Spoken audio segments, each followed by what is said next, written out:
High voltage ٹاکرے میں شاہینوں کا fuse اڑ گیا۔ پاکستانی ٹیم کے 10 وکٹوں کے نقصان پر 241 رنز، بھارت کی 242 رنز کے ہدف کے تعاقب میں بیٹنگ جاری۔ شبمن گل، وراٹ کوہلی کی ذمہ دارانہ بلے بازی، روہت شرما 20 رنز ہی بنا سکے، شاہین آفریدی، ابرار احمد ایک وکٹ لے سکے۔ دبئی کے وکٹ شاہینوں پر بھاری رہی، بھارت کے خلاف پاکستانی اوپنرز مڈل آرڈر سب ناکام۔ امام الحق 10، بابر اعظم 23 رنز بنا کر آؤٹ، سلمان آرا 19، طیب طاہر نے 4 رنز بنائے، سعود شکیل 38، نسیم شاہ کے 14 رنز، شاہین شاہ، ابرار احمد 0 پر آؤٹ، حارث رؤف نے 8 رنز بنائے۔ ٹیم کو پیغام ہے، ہاریں یا جیتیں ہم ان کے ساتھ ہیں، chairman P C B Mohsin Naqvi نے کہا۔ قومی ٹیم کی کامیابی کے لیے دعا گو ہیں، جیت پاکستان کے لیے بڑا انعام ہوگی۔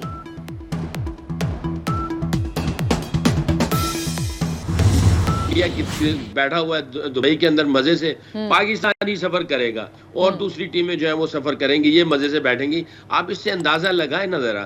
میں تو یہ سمجھتا ہوں آئی سی سی جو ہے وہ آئی سی سی نہیں، یہ بی سی سی آئی ہے، اور یہ ساری چیزیں بی سی سی آئی کر رہی ہے۔ چیمپئنز ٹرافی کے بڑے مقابلے کے لیے بڑی ٹرانسمیشن، 24 نیوز پاک بھارت میچ کی لمحہ بلمحہ کوریج میں سب سے آگے۔ سابق کپتان انضمام الحق اور آف سپنر ثقلین مشتاق کے ناظرین کو میچ کی صورتحال سے باخبر رکھنے کے لیے جاندار تبصرے۔ ثقلین مشتاق کہتے ہیں آئی سی سی کے بجائے بی سی سی آئی عالمی کرکٹ کو کنٹرول کر رہا ہے۔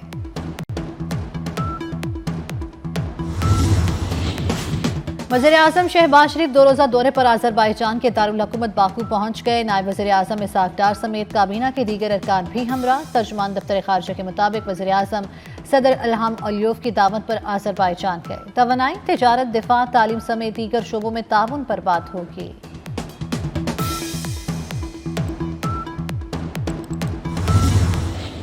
ورلڈ اکنامک فورم میں فیک نیوز کو سب سے بڑا خطرہ قرار دیا گیا۔ پاکستان ہے تو سیاست بھی ہے، وزیر اطلاعات عطا طاہر کی یوتھ کانفرنس میں گفتگو، کہا موٹر وے کی بنیاد انفراسٹرکچر کی ترقی میں اہم پیش رفت تھی۔ لیپ ٹاپ کی تقسیم سے ورک فرام ہوم اور آن لائن تعلیم آسان ہوئی۔ سیاسی نعرے لگانے والے اپنی کارکردگی بتائیں، 12.5 سال میں خیبر پختونخوا میں دل کا کوئی اچھا ہسپتال کیوں نہ بن سکا۔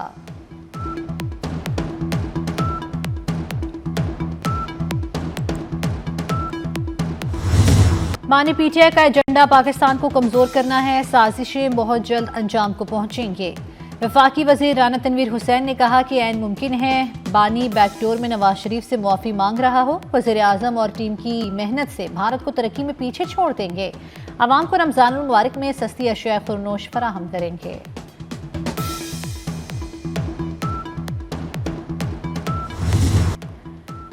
ایس آئی ایف سی کی معاونت سے توانائی کے شعبے کی ترقی اور خوشحالی کے لیے نئی پالیسی متعارف۔ توانائی کے شعبے کو مستحکم بنانے کے لیے ایس آئی ایف سی کی سہولت کاری سے حکومتی کاوشیں جاری۔ گیس کی پیداوار میں اضافے کے لیے نئی پالیسی متعارف، 35% نجی سرمایہ کاری کی راہیں ہموار۔ اس نئی پالیسی کا بنیادی مقصد توانائی کے شعبے میں سرکاری اور نجی شراکت داری کو یقینی بنانا ہے۔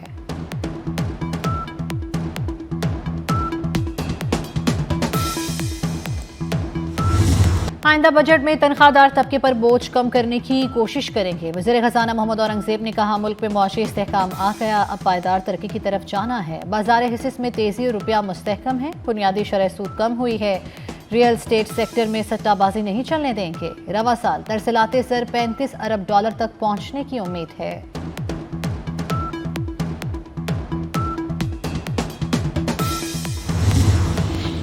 پاکستان کی سب سے بڑی derby race lake city Pakistan derby Sardar نے جیت لی۔ President breeders Pakistan cup perfect again نے جیت لیا۔ Golden market runner up soft Detroit کی تیسری پوزیشن۔ ڈربی ریس میں سردار کو 64 لاکھ روپے انعامی رقم دی گئی۔ صدر مملکت آصف علی زرداری کی بطور مہمان خصوصی شرکت۔ لاہور ریس کلب میں گھڑ دوڑ سے لطف اندوز ہوئے۔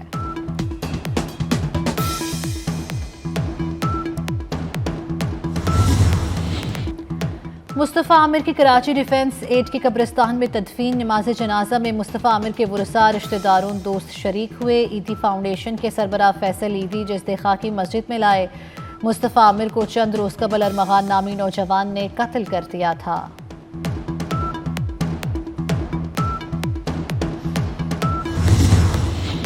آسٹریلین سفیر میں سہریکا کا کرتارپور راہداری کا دورہ، حکومت پاکستان کے بہترین انتظامات کو سراہا، کہا کرتارپور دنیا میں امن اور محبت، بین المذاہب ہم آہنگی کی بہترین مثال ہے۔ بھارت سمیت دنیا بھر سے زائرین حاضری کے لیے آتے ہیں، مہمانوں نے لنگر ہال میں لنگر کھایا، انتظامیہ نے پرتپاک استقبال کیا، تحائف بھی دیے۔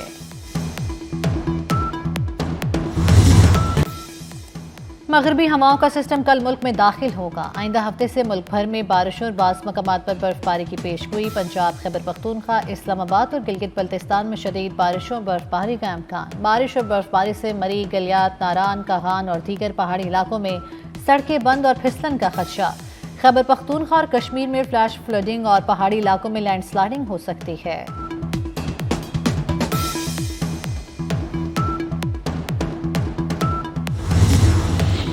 ہر دھرم اسرائیل جنگ بندی معاہدے کی خلاف ورزیوں پر اتر آیا۔ اسرائیلی وزیر اعظم نیتن یاہو نے فلسطینی قیدیوں کی رہائی کے بدلے فلسطینی قیدیوں کی رہائی روک دی۔ معاہدے کے تحت 6 اسرائیلی قیدیوں کے بدلے 620 فلسطینیوں کو رہا کیا جانا تھا۔ بے حس اسرائیلی وزیر اعظم نیتن یاہو نے الٹا حماس پر معاہدے کی خلاف ورزی کا جھوٹا الزام تھوپ دیا، کہا قیدیوں کی عزت مجروح کرنے کی تقریبات اور اس کا مذموم سیاسی استعمال ختم کیا جائے۔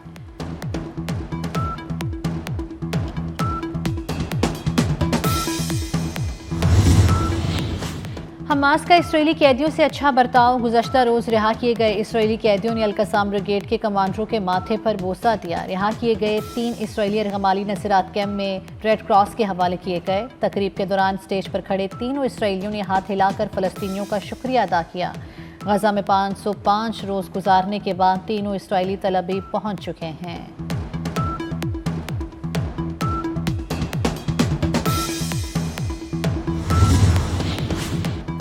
حزب اللہ کے شہید سربراہ حسن نصر اللہ کی بیروت میں تدفین کر دی گئی، لاکھوں افراد کی شرکت، ایرانی وزیر خارجہ عباس عراقچی بھی شریک ہوئے۔ نماز جنازہ پاکستانی وقت کے مطابق شام 4 بجے بیروت کے اسپورٹس اسٹیڈیم میں ادا کی گئی۔ شہید سیکرٹری جنرل ہاشم صفی الدین کی نماز جنازہ بھی ادا۔ نماز جنازہ کے اجتماع سے حزب اللہ کے سربراہ نعیم قاسم نے خطاب کیا۔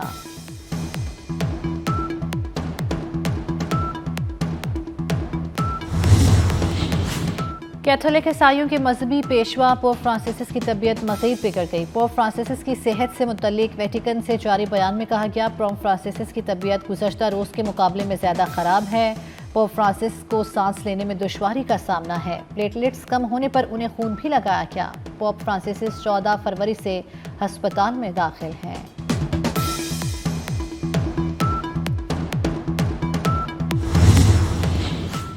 بھارت سے منشیات کی عالمی اسمگلنگ عروج پر لاکھوں زندگیوں کو خطرے میں ڈال دیا گیا۔ اقوام متحدہ کی اینٹی ڈرگ ایجنسی کے مطابق بھارت غیر قانونی منشیات اور کیمیکل کی اسمگلنگ کا بڑا مرکز ہے۔ میانمار سے وسطی امریکہ اور افریقہ تک فراہمی جاری ہے۔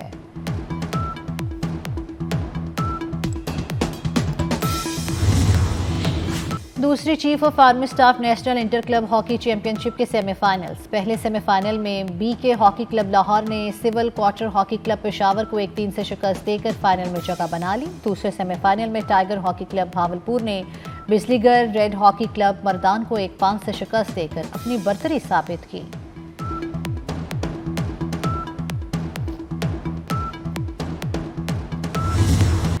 احساس اداکار فاروق ضمیر کی برسی۔ فاروق ضمیر نے رانی سراغ زندگی جیسے کئی مشہور ڈراموں میں اداکاری کے جوہر دکھائے۔